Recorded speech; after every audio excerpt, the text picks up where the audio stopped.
Je voudrais vous parler aujourd'hui du lectorat et de l'auteur, une sorte de conseil à certains jeunes écrivains pour leur dire que la grande difficulté, j'allais dire la grande distance qui existe entre le lectorat et l'auteur, c'est que si le lectorat n'a pas accroché au personnage enfanté par l'auteur, c'est souvent parce que le romancier a tellement débordé d'affection pour son propre personnage qu'il n'aura pas laissé au lecteur la moindre parcelle d'amour possible.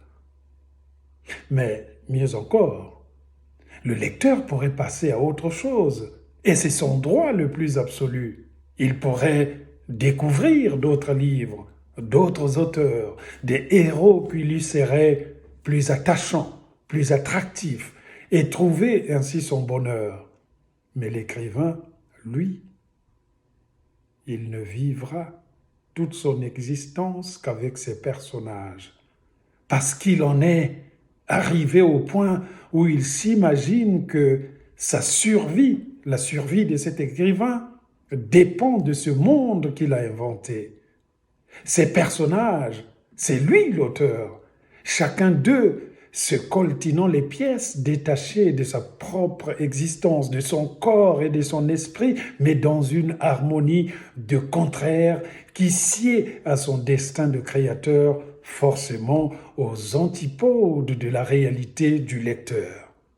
L'écrivain est convaincu que notre salut dépend de cet espace fictif où, par la force de son imaginaire, il s'attelle à gommer les aspérités de la vie réelle pour y plâtrer les vicissitudes de ce monde de la fiction.